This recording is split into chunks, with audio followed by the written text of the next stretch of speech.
minutes after 11 is the time. You're listening to James O'Brien on LBC. It's hard to know what to do next. I just want to tell you a quick story, if I may, that I should have told you during the last hour, about the Sochi Winter Olympics. I don't know if you remember them. The Russian authorities built a urine pipe into their laboratory so that when drugs tests were being conducted, they could actually turn on a little tap and get a supply of clean urine with which to cheat while conducting the drugs tests. Now, that sounds both funny and gross and relatively trivial in the great scheme of things, but it just gives you an idea of how ridiculous it is, as our last caller, Lesher, I think, reminded us, and we needed that reminder, how ridiculous it is to see Vladimir Putin's Russia as in any way subject to the sort of standards and requirements of normal countries, normal civilizations. That propaganda conflated with lies. I mean, all propaganda is lies, but to weaponize it in that way, to stoop so low in pursuit of a gold medal because it will give you some sort of boost more domestically than internationally is quite incredible. I always remember, I always forget that because it's so weird. And then when I remember it, I think in many ways, obviously, killing Alexander Litvinenko on British soil and going largely unpunished, killing that poor woman in Salisbury while trying to kill Sergei Skripal and going largely unpunished is breathtaking. And there are other examples as well. But somehow, once again, they're almost too big to process. You know, it's a bit James Bond or rubbish James Bond. But that story there, the institutionalized nature of corruption, the utter normality of epic corruption, to actually have a little pipe of wee coming into what was supposed to be a pristine laboratory environment tells you, I think, everything you need to know in many ways about the futility of thinking, as with perhaps Munich in the 1930s, actually, to take up Ben Wallace's point, the futility of thinking that normal processes can achieve normal results in the context of dealing with somebody so utterly beyond normality. 6 minutes after 11 is the time. I'm very worried by this story, but perhaps I don't need to be, because it's very knee-jerk, it's a little bit dead-catty, and it is no doubt a direct consequence of politicians like Nadhim Zahawi making the decision to defend a liar. So two things happen when you defend liars. I've got two now. It was one last week. It's an ongoing process. Every day's a school day, literally, in the case of talking about the Education Secretary. So the first thing that happens when you defend a liar is that you have to tell lies yourself. Okay? So last week, I think John Major's intervention on Brexit was probably, not on Brexit, John Major's intervention on rules and standards being turned into a conversation about Brexit was a very good example of people being forced into lying themselves because they're defending a liar.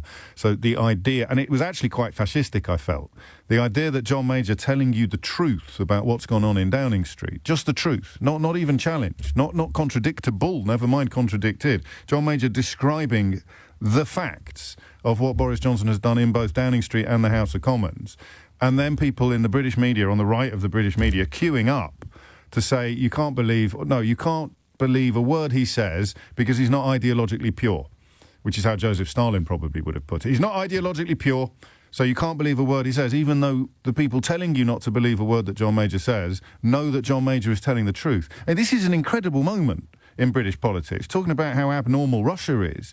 You have a former Conservative Prime Minister describing with evidence and irrefutable facts the conduct of a current Conservative Prime Minister, and you have newspaper columnists and media pundits queuing up to tell you not to listen to the bloke telling the truth because he's not ideologically pure. And as I've told you a million times, all they've got when they reach that level of desperation is Brexit. So it's somehow this thing that Andrew Bridgen and David Davis are doing, i.e. describing Boris Johnson's conduct and stating that he can no longer stay in post. Andrew Bridgen and David Davis are part of a Remainer plot.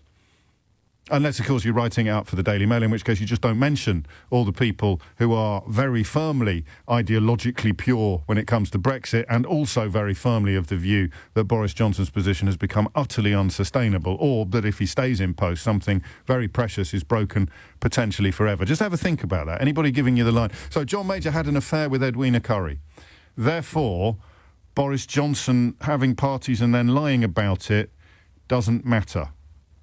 Do you want to just talk me through that? This isn't a phone-in. This is just an observation before we get on to Nadhim Zahawi, because he's the next stage of what happens when you start defending liars. John Major showed the way last week. The first thing that happens when you have made a conscious decision to defend someone that you know to be a liar is that you have to tell lies yourself, okay? It's horrible to see, especially when it's happening in slow motion right in front of your very eyes, and it's happening quite possibly to people that you know. They are now telling lies that they know to be lies because somehow that is preferable to the alternative, i.e. the truth. The second thing that happens when you have decided to defend a liar is that you have to attack people telling the truth. That's why John Major got attacked last week. It's not enough to defend a liar, because then the person telling the truth will drown you out. So you sit there saying, Boris Johnson's all right, give him a break, and someone else stands up and says, hang on a minute, he lied to the British people, he threw parties that he said never existed, and he almost certainly lied to Parliament. You can't just let that slide. You've got to fight back to it, right? So you've got to attack the person telling the truth now, which is what happened to John Major last week. And now it seems to me the Secretary of State for Education is edging perilously close to endorsing a policy which, because he wrote it up for a right-wing newspaper, we'd take it with a tiny pinch of salt, it comes perilously close to attacking teachers for telling the truth to their pupils. So this story in Nottinghamshire last week about Boris Johnson throwing parties at Downing Street and then lying about them while the pupils at this school in Nottinghamshire were prevented from seeing their grandparents or their loved ones or their friends or celebrating their own birthdays. They couldn't have birthday parties. So when you tell them via Newsround, not historically a particularly controversial news outlet, but in Brexit Britain, Newsround will no doubt appear on the list at some point, because keeping the truth away from the people becomes at some point a diabolical programme. They watched an episode of Newsround. They concluded that the man who made the rules, breaking the rules and lying about it, is very, very bad behaviour, and therefore they decided to call him a hypocrite who could no longer be trusted as our leader and should resign. So the children, this is really important, and I've done it again. I haven't really realised how important it is until I'm 10 minutes into my so-called monologue. So the children at this school in Nottinghamshire have arrived at the same conclusion as former Secretary of State for Brexit, David Davis, and Andrew Irish Passport Bridgen. They've arrived at the same conclusion as Andrew Bridgen and David Davis, right? Stalwarts, if you like, of the Tory right. Some school children in Nottinghamshire, when presented with the facts, have arrived at the same conclusion about Boris Johnson as David Davis and Andrew Bridgen. Nadhim Zahawi, the Conservative Secretary of State for Education, thinks that shouldn't be allowed, and that new rules are needed to, root out activist teachers who indoctrinate kids. I didn't make that up. That's the Daily Mail headline. Root out activist teachers who indoctrinate kids. Right, I want to know which activists were responsible for indoctrinating David Davis and Andrew Bridgen. Because I might not agree with them about much, but I hate the idea of the poor little lads being indoctrinated by activists. Possibly teachers, possibly, I don't know, the tea lady at the House of Commons. Who indoctrinated Andrew Bridgen and David Davis when they concluded that Boris Johnson is a hypocrite and can no longer be trusted as our leader and should resign? In the name of God, no less, said David Davis, go. So do you see now how despicable this idea is that got Nadhim Zahawi 10 minutes in one of the right-wing newspapers at the weekend? Children who've arrived at the same conclusion about Boris Johnson's recorded and established behaviour have been indoctrinated by activist teachers. The same conclusion, mind, that David Davis and Andrew Bridgen arrived at. Wow. Wow. I've not got the words. This never happens to me. How do you turn this into a phone-in? The Secretary of State for Education is issuing orders to root out teacher activists who indoctrinate children with their political ideology. Why? Well, it comes after a Nottingham school tweeted how it had encouraged 10 and 11-year-olds to write letters criticising Boris Johnson. Oh, my God, they did what? They wrote letters criticising our dear leader, Boris Johnson? So did David Davis and Andrew Bridgen. In fact, how many letters have been sent to the 1922 committee? So I want you to try and explain that to a Martian, all right? 0345 6060 973. Absolutely incredible that the Secretary of State for Education, who obviously I put the curse of O'Brien on him a couple of weeks ago when I said early days as his tenure as Education Secretary, but I quite like the cut of his jib. No school should be encouraging young people to pin their colours to a political mast. Calling Boris Johnson a hypocrite in response to his hypocrisy is not pinning colours to a political mast. Calling Boris Johnson a liar after he lied is not pinning colours to a political mast. What political mast was John Major pinning his colours to last week? Nadhim Zahawi? I have to pretend that I'm interviewing them because I don't get to interview any of them anymore. It's not fair. What political mast was John Major pinning his colours to? It's not a political mast to call a spade a spade. It's not a political mast to call a liar a liar. It's not a political mast to call a hypocrite a hypocrite. So the second bit now is happening. Not only does Nadhim Zahawi find himself the latest member of Boris Johnson's cabinet to be compelled to lie in public or break ranks, disassociate, unhitch, he's also now become the latest member of Boris Johnson's cabinet who has to attack people telling the truth. In this case, teachers. And, of course, journalists, because Newsround is a very paragon of journalism. That's incredible. And yet, given the nature of British newspapers and 80% of commercial broadcasting, it gets not just waved through, oh, that's absolutely fine, down with teachers, nasty lefty scumbags, don't mention Andrew Bridgen, David Davis and John Major. It doesn't just get waved through, it gets positively applauded. What do we want? Yeah, we want to root out activist teachers indoctrinating kids. What are they indoctrinating them with? The views of David Davis, Andrew Bridgen and Sir John Major. At what point do you pause and think, hang on a minute, maybe we're the baddies? I do not know.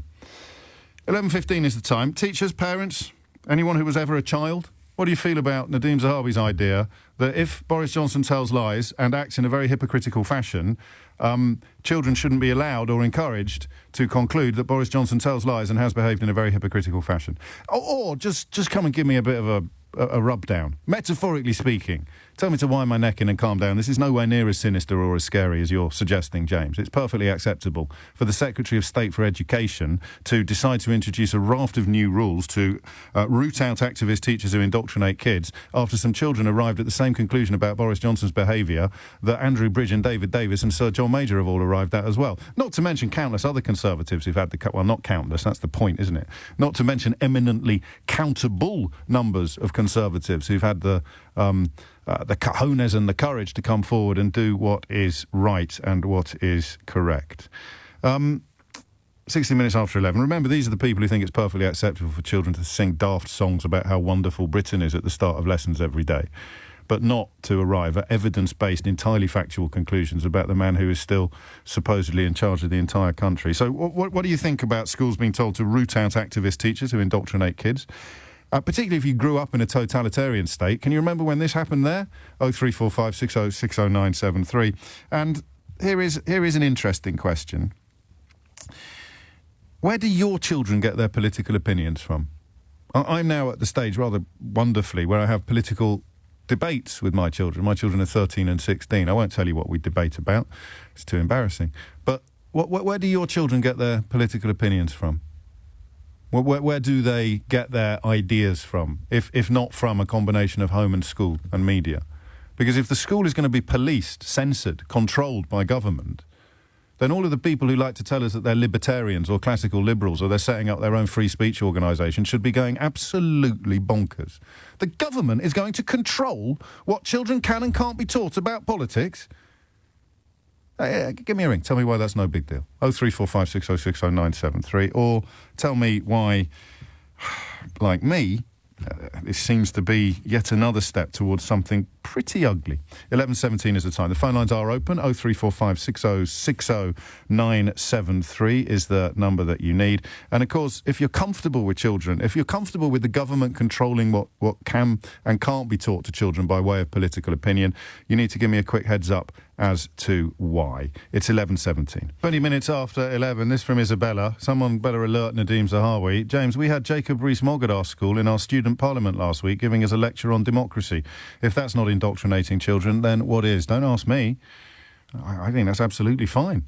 Get a serving parliamentarian in to tell students why he believes what he believes and why they should agree with him, as long as you get someone else in, perhaps, to do the opposite. But you can't get someone else in to the school in Nottinghamshire to say that Boris Johnson didn't tell any lies about parties, because he just did.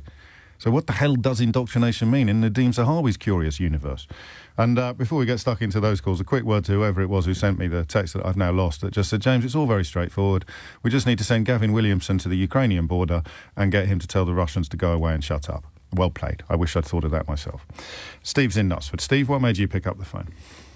Well, I'm sitting on my half-term marking politics A-level mock papers, and I was inspired to ring in on the basis that you weren't. You just needed a break.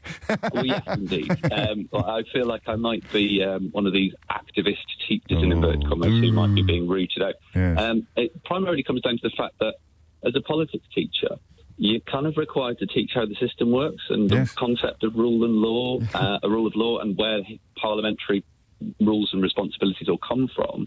And in teaching that, you're supposed to teach up-to-date examples of things. For example, whether or not individual ministerial responsibility still exists. Yes. And in doing so, am I not in danger of being an activist indoctrinating people with my politics if I point out when ministers are not adhering to individual ministerial responsibility, even though they claim they are?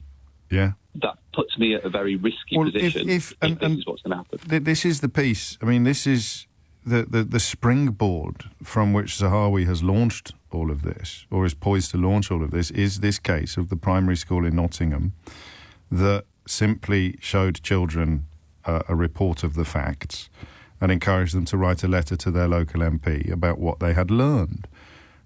He is a hypocrite and can no longer be trusted as our leader and should resign. The second bit is an opinion. The first bit is a fact. He is a hypocrite.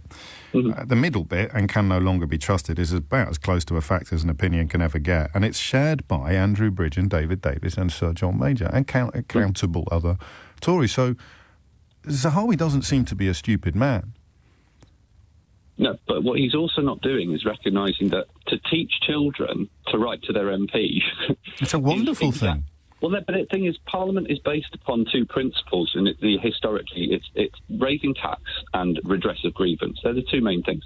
Yes. And redress of grievance is writing to your MP. Getting a child to write to their MP to redress a grievance that they have with something going on publicly is perfectly... If anything, it's upholding the British values that we as teachers are supposed to indoctrinate into our children. Indoctrinate, or teach. Yeah. So Dorothy writes, of all the dark and dangerous places this country has gone to in the past 6 years, this is probably the most sinister and literally sends a chill down my spine. If my child doesn't debate this at school, then we will do so at home, which we would do anyway. But of course, one wonders who this population is that they're trying to create, where you're actively discouraged or possibly even banned from criticising a politician for lying after he lied. I mean, it's worrying where it ends up. I mean, there's a point at which if you get the wrong parent the kid comes back with because they don't always get the whole of what you've said. Of course, it's quite possible. I found myself in lessons saying things out loud that if you just quote the middle bit, because I'm giving two opinions. If you quote that bit, so he said this. Yeah, but it's the on the other hand. I mean, I know I shouldn't criticise them because they've been astonishingly good to me, but it's the tyranny of the clip. It's why Stuart Lee hates having films in his stand-up set, because if you film 30 seconds of it, Jimmy Carr being a case in point, arguably last week, without the previous 10 minutes and the subsequent 10 minutes, it can be taken in a completely bogus way, and dangerously so. And we've spent a lot of time being filmed online to teach lessons. And all that sits out there, potentially ready to, the wrong person hears the wrong bit. Suddenly that's in a newspaper. Suddenly you can't go to work anymore. Where do you, so what does that do? Does that mean that we veer away from these things in fear of our careers and pathways that we've spent ages trying to do some good somewhere?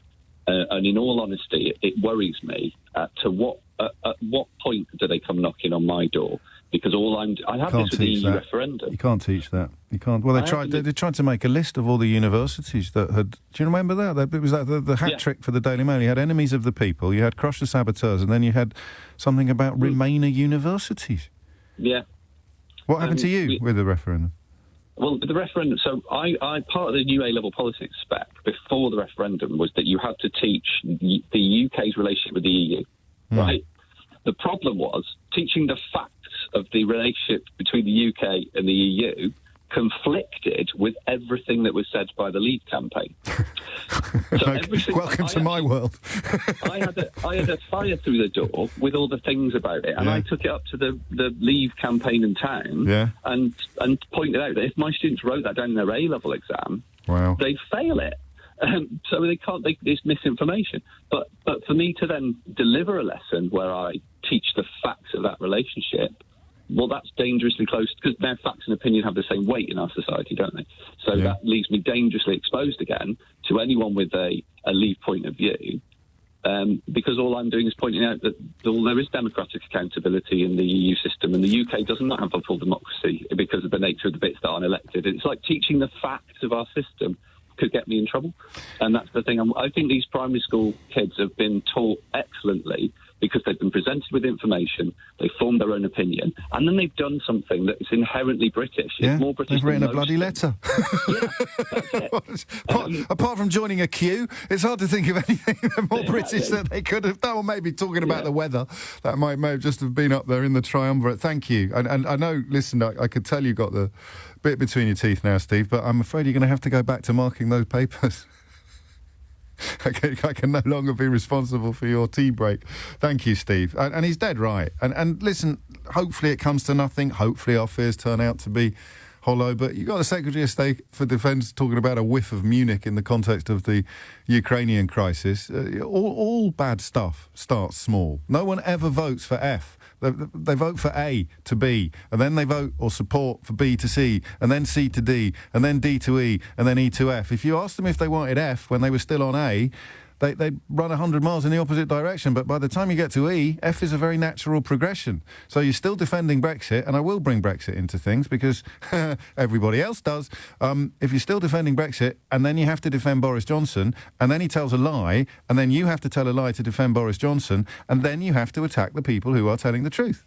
And that, in this case, appears to me to be the teachers. Because they're not doing anything, these kids, that hasn't also been done by Andrew Bridgen, David Davis and Sir John Major. And if you can't square that circle, then you've got no right cheering on, unless, of course, you like the idea of the government controlling the opinions that children can be exposed to. 28 minutes after 11 is the time. And fair play to Richard for pointing out that it would appear that the Manic Street preachers got it absolutely right. You tolerated this, and it turns out your children will be next, because you're still being told that lies aren't lies, that hypocrisy isn't hypocrisy, that parties aren't parties, that a bloke with tinsel around his neck sitting next to a massive bottle of champagne in a room where the law dictated that no more than 2 people could be gathered, there's nothing wrong there. That's not a party. The party told you to ignore the evidence of your eyes and ears. It was their final, most terrible command. And how many times have I quoted that to you over the years? So look back now, 5 years hence, and either breathe a sigh of relief or cringe in embarrassment at what you thought might possibly be on the horizon. And I will join you. But right now, if you're minded to start defending a Secretary of State for Education seeking to police what opinions children can and can't be exposed to about observable facts in the case of Boris Johnson, it's not an opinion that he lies and lied and lies. It's not an opinion. It's a fact. So how do you teach the balance? How do you teach the counter to a fact? Answer, you can't. 11:30 is the time. Thomas Watts is here now with your headlines. It is 11:34. Maybe we're getting a bit carried away about what seems to be underway before our very eyes. It's not as if the politician who oversaw electoral fraud and the subsequent cover-up while co-chair of Vote Leave has just become the first politician in 100 years to be appointed a civil service commissioner, is it? I mean, that would be really worrying, a role that demands absolute impartiality, being held by a former co-chair of Vote Leave who's never really been held accountable for the electoral fraud and subsequent cover-up that occurred on her watch. What's that you say? They have just appointed Gisela Stewart to be a civil service commissioner. Oh, good Lord. It's so hard to keep up, isn't it? You wait for one little baby step towards something really very ugly to come along, and then suddenly 2 appear at almost exactly the same time, because Nadhim Zahawi doesn't think your children should be taught. Well, what? Do you want to have a go at it describing what he's got a problem with? Boris Johnson told lies and had parties at a time when everybody else in the country was doing their best to obey the rules that he made. And so he broke the rules that he made, told lies about them and had lots of parties. At a time when we were doing our best to obey the rules that he made, we're not lying about it and didn't have any parties. So you show that to anybody sentient, never mind a primary school child, and ask them what they think of it. What conclusion are they going to arrive at, other than the same conclusion that David Davis, Andrew Bridgen, Sir John Major and a few other Conservatives have arrived at? But Nadhim Zahawi is unhappy. He's not really unhappy. He knows how disgusting this is. But the Daily Mail and the Sun are pretending to be very cross about it because it will whip up the base in the same way that last week, pretending that because John Major had had an affair with Edwina Currie, that somehow countered the truth and the facts he was sharing about Boris Johnson. By whipping up the base, they exercise their power, and politicians are both in thrall to and frightened of that power. Therefore, Nadhim Zahawi writes an article for The Sun on Sunday, pledging to root out activist teachers who indoctrinate kids. I'm tempted. I've got 2 phone lines free, which means 2 things. Number 1, I should stop talking. And number 2, if you're going to ring in, you should be quick. Has your kid been indoctrinated? Because the kind of parents that complain about this are the kind of parents who get photographed with the local paper looking at the camera all moody and glum. And you dig into it a little bit, and it's clearly the parent that's got the problem, not the kid or the school. 11:36 is the time. Ollie is in Munich. There you go. There's a whiff of Munich here, Ollie. What would you like to say? Yeah, I completely agree with what you said about Nadhim Zahawi. I think, first of all, he should know better. He does. I didn't realise. He does know better. He was born in Iraq to Kurdish parents and kind of fled the country during, obviously, Saddam Hussein era. So that says to me he should definitely know better about mystery. Are you suggesting that school children in Saddam Hussein's Iraq were not allowed to be taught things that were critical of the leader of the country at the time? I'm no expert, but I'm guessing there was probably a bit of a crackdown on that. Yeah, I'll let that stand. That's an excellent point. I don't want anything more personal than that at this point. I'm not suggesting you were planning on it, but just to be clear. Of course. And what I would also say, I first got into politics about 12 years ago by doing politics A-level. Yes. And I won't mention the teacher, but he was fantastic. And it's all about teaching facts, I think. And I mentioned to your researcher, and she said, I'm not sure whether you should say that because it could be seen as taking sides. But I basically mentioned my teacher would kind of get people involved and make it fun, make it a less intimidating topic by calling, say, Ed Miliband's Red Ed. Yes. Which I think was from the Daily Mail or the Sun maybe, and calling David Cameron Dodgy Dave, which was a Dennis Skinner line, I think. Yeah, you're right. And that really, really got people interested. And people would naturally take sides, but it would always come back to, right, these are the facts. And we funnily enough, actually were learning about the legality of the Iraq War. So looking at, Tony Blair, did he abide by the rules, et cetera, and I think this is just too current for Nadhim Zahawi or for Boris Johnson, that he's fine with you learning about histories. He loves you to learn about Winston Churchill. Yes. But No, not that bit about Winston Churchill, just that bit. Don't forget. Don't forget the woke warriors who want you to know about all the other stuff that went on. Just concentrate on D-Day, if you would, please. Don't bring any of that South African business into it or any. Yeah, thank you very much. Bangladesh. Yes. Yeah.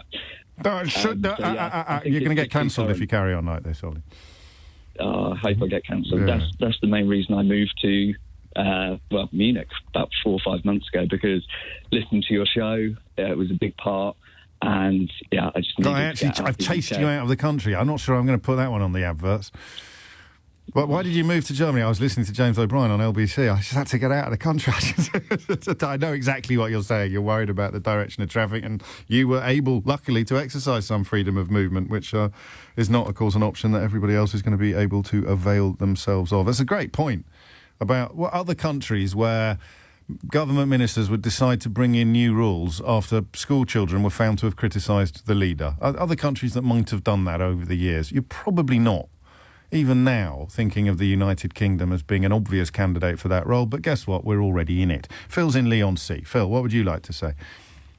Good evening. Hello, good afternoon, James. Just going to say, Year 11 tutor at secondary school, so 20 minutes every day with my group of Year 11s, personal development. Oh, yeah. Which Ofsted are really keen for schools to push. Within that, we have a fixed programme which we follow. We talk about democracy, politics. Obviously, the students are then referring to current events. Yes. And as you say, context and nuance matters. And in my role within the school, behaviour and welfare and well-being, I'm forever dealing with truth and lies in terms of treatment of peers, etc. With behaviour in the classroom, I didn't throw it. I didn't throw that bit of paper. You know, have integrity, show us your character, tell the truth. Yeah. You know, and if they're seeing the leader of the Conservative Party and our Prime Minister lying and, you know, dodging the truth and not considering his conduct in public office, even though there are principles he has to follow, the Nolan principles, as you know. Yes. You know, I'm forever enforcing conduct, standards and expectations for children. It's profoundly important, then, that they are invited to understand and have opinions on the importance of standards at the highest levels in the country. Absolutely. And they should be critical and they should be examining what they're doing because, you know, again, if one person sees another being able to evade punishment because they don't tell the truth, then that person is going to follow in that behaviour because they want to avoid punishment as well. Some people are, yeah. I mean, I find it actually very hard to imagine how completely devoid of conscience you would need to be to do the lie upon the lie upon the lie, to go from saying there were no parties to going now in the Times today to being prepared to argue that there were lots of parties but they were part of my work. I mean, that is just unbelievable. But again, it's A to B to B to C to C to D to D to E to E to F, and no one would have gone near F when they were stuck on A, but they've been through. So here's one. Peter in Ipswich, yawn, yawn, yawn. He had a few beers after work, so did I, nearly every stressful day. There's willful levels of delusion can only be sustained among people who have closed their eyes and ears to the facts. And Nadhim Zahawi looks like he wants to close children's eyes and ears to the facts. What would the alternative view be on this? So Boris Johnson told lies, and now here's some, and then you as a teacher say, on the other hand, what would be on the other hand? I can't. Deflection. You'd have to say that John Major had an affair with Edwina. On the other hand, John Major had an affair with Edwina Curry. What's aboutery? That's all it is. I think so. Deflection, and that's what I deal with. Yeah. With the children, they'll deflect. So they don't have to take responsibility for their own behaviour, because if they take responsibility, they will have to suffer the consequences. Yeah, there it is. If they take responsibility, they will have to suffer the consequences. Nadhim Zahawi apparently has a problem with that. Being taught in schools, which makes one wonder what exactly it is he wants to see taught in schools. Phil, that's great explanation. I love that. So on the one hand, Boris Johnson told lies about having parties in Downing Street. Of course, crucially, and our friend in Ipswich there, I don't know whether deliberately or just whether he's been groomed to a position of such performative ignorance. Crucially, it's about whether he lied to Parliament in December. If he lied to the House of Commons in December, then at any other point in our island history, all bets are off, and you're toast. You're gone. You lied to the House of Commons. You're gone. That's why Profumo went. I mean, one of the names that is still a byword for political scandal in this country. If you lie to the House of Commons, you're finished. Look me in the eye and tell me that if Boris Johnson is found to have lied to the House of Commons, he won't try and wriggle his way out of it. So you can't, can you? So what's the third stage of defending a liar? Number one, you become a liar. Number two, you attack people telling the truth. Number three, what? You try to remove the truth from the table? Schools told to root out activist teachers who indoctrinate kids translates as schools told to stop teachers teaching kids the truth. In Britain in 2022. Schools told to stop teachers teaching kids the truth, because unless you've got something on the other hand, on the one hand, the man who made the rules broke the rules and then lied about it. But on the other hand, says Nadhim Zahawi, you must teach children the other hand. What's on the other hand? 03456060973. 11:49 already. You're listening to James O'Brien on LBC. On the other hand is the question that we're examining here. On the one hand, Boris Johnson lied, broke his own rules, had parties. On the other hand, because children concluding that means he's a hypocrite and can no longer be trusted as our leader and should resign, have upset the Daily Mail and the Sun, and by association, the Secretary of State for Education. And I just worry that we don't quite notice what is happening around us. Jim's in Exeter. Jim, what would you like to say?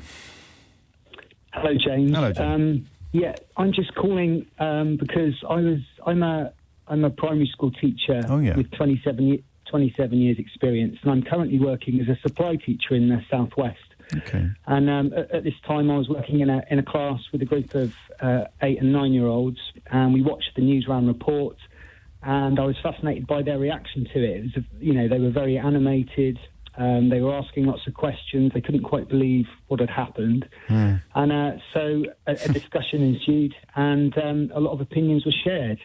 I'm also a psychological therapist, and I'm very interested in child development. So to me, it's very important that children are allowed to express themselves honestly and freely without any kind of fear of being judged or any comeback. Or without their teacher getting carted away, which is, generally the next stage in this process. This is KS2 curriculum, isn't it? Ruth just sent me the link that you should be writing a letter of persuasion, including examples to back up your argument, as part of KS2 curriculum, using up-to-date real examples. So they are literally following the curriculum, these teachers, these kids. Wow. Yeah. Down with that sort of thing. It was a great opportunity because they were so motivated by it. We didn't actually do any written work. Ours was just sort of discussion-based. Yeah. But, they were very clear about how they felt about it. Their natural sense of justice was there. They couldn't quite believe what was happening. They were asking lots of questions. I was not offering any opinion myself. I was just asking. I wanted to find out how they honestly felt about it, and it was very clear that how they felt about it. So the following day, we decided to watch the Prime Minister's Questions Time. Oh yeah. To see how Keir Starmer and Boris Johnson would follow up on it, and they were absolutely enthralled. They wanted to listen to how Johnson would justify it, or it is actually you do it like that. If you're doing your job well, and it sounds like you are, it is. It is actually fascinating because there'll be a sense of incredulity that the man in charge has done this thing that they've now come to a full understanding of. So they're immediately thinking it's like a cliffhanger. What's he going to do next? You've actually succeeded in getting 9-year-old children to be interested in PMQs, even without the help of Theo Osherwood. That's well, it was, and we could have followed up many pieces of work with it. There were lots of opportunities that we could have used. But I think the point I'm really making is I just wanted to share that it was a really valuable learning experience. Yes. The children were very interested, very animated. There it is. They expressed themselves really well. They also had a sense of balance. They were saying, well, perhaps this, they were giving reasons why he might have done it. Sure. But actually, on balance, they felt very strong. He accidentally fell into a party, for example. That's right. Or he went to a party by mistake, like Withnell and I going on holiday. That's right. Yeah. But, we shouldn't laugh. It'll be in the sun tomorrow.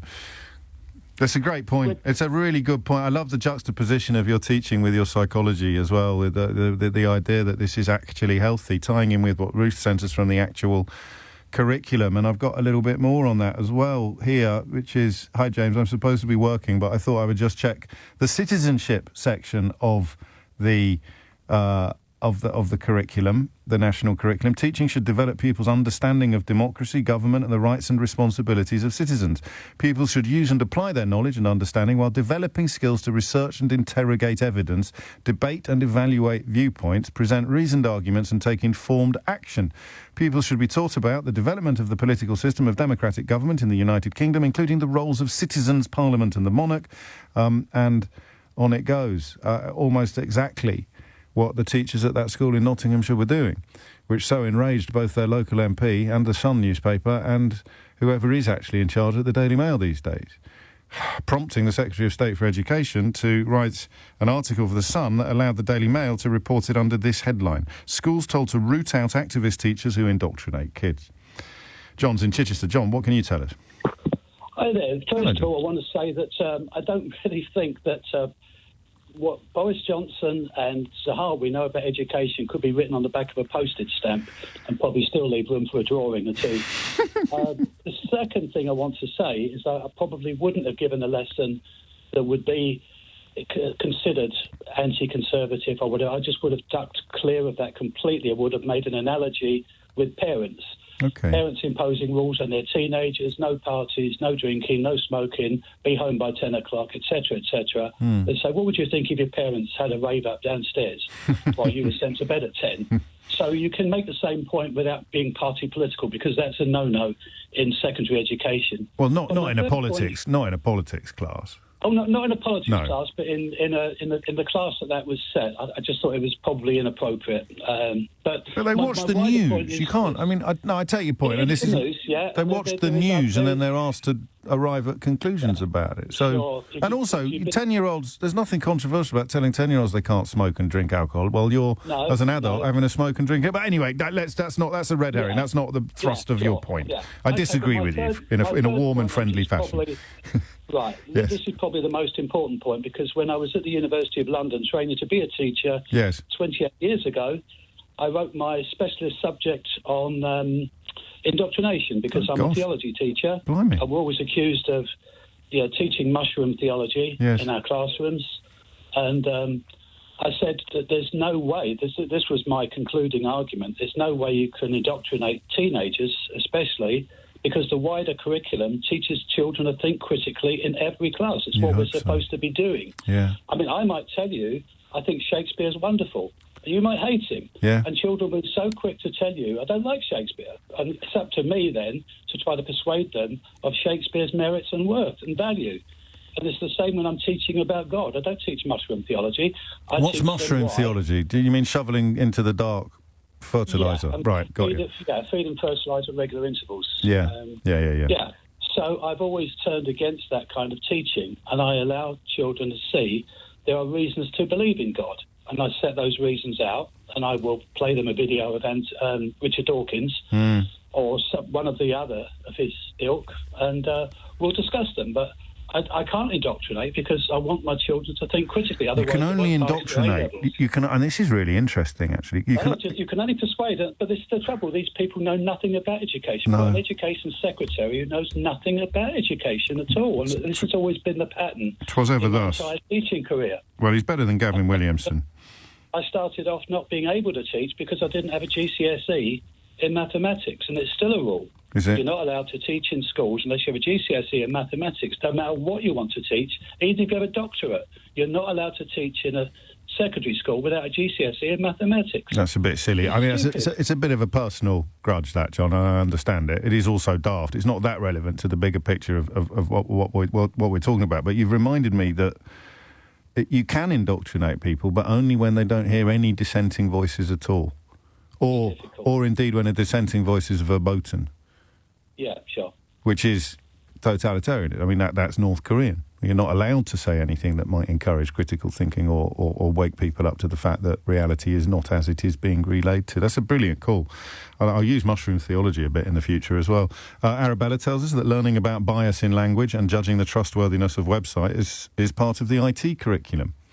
So here is a very untrustworthy website. But on the other hand, John Major once had an affair with Edwina Curry. I mean, that is what we are reduced to. And on it goes. 11:58 is the time. You're listening to James O'Brien on LBC, where the conversation about Nadhim Zahawi's odd attempt to, and of course with a leadership battle possibly on the horizon, keeping the rabid right-wing media sweet is no doubt rising a little bit higher up the priority list of conservative bigwigs than it would be at the best of times. Maybe I'm being unduly generous or kind to the Secretary of State for Education, but if you've done something that allows the Daily Mail to write a headline, schools told to root out activist teachers who indoctrinate kids, I imagine if you're even close to open-minded and honest, then you'll be a little bit embarrassed, possibly even worse than that. Last one, be a quick one. Kirsty's in St Albans. Kirsty, what would you like to say? One sec, James. Sorry, I'm just taking you off. That's quite all right. I'm sorry. Yeah, I'm ringing in because having just heard a little bit of what you said, I just wanted to say I think kids don't need to have a nanny state. I don't think they need to be told by their schools what to listen to or what not to. But I certainly don't think teachers who want to instruct them should be stopped from doing so. And I'll just give you an example of what happened on Friday with my 10-year-old. Yes. They had a break the rules day, so they were encouraged to go into school in anything but uniform. So they all went in their own clothes, face makeup, tattoos, fake tattoos, etc. Yes. It was quite a lot of fun. Anyway, at pick-up time, my 10-year-old comes out, bounds into the car. Mummy, you're never going to guess. She said, guess who came to school today? She said, Boris. She said, a boy came to school in a suit, a blue tie, a Boris mask, a Boris wig, and on his hand he'd written, it was only a business meeting. She said in assembly, the headmaster said, could the biggest rule breakers please stand up? And up stood the boy in the Boris outfit, and the whole of the primary school chanted, Bojo, Bojo, Bojo. Oh, God. It's a curious mixture of it's funny and horrible at the same time, isn't it? Funny and horrible. But you know what? I think it shows, I think prior to... Have we changed your name and location? Because I don't want Nadhim Zahawi stormtroopers marching around to the local school and pulling the headmaster away in a wagon. I certainly wouldn't disclose the school for all of the absolutely not. issues that we have going on right now, but I was delighted. I think it shows that our children are politicised by what they see around them.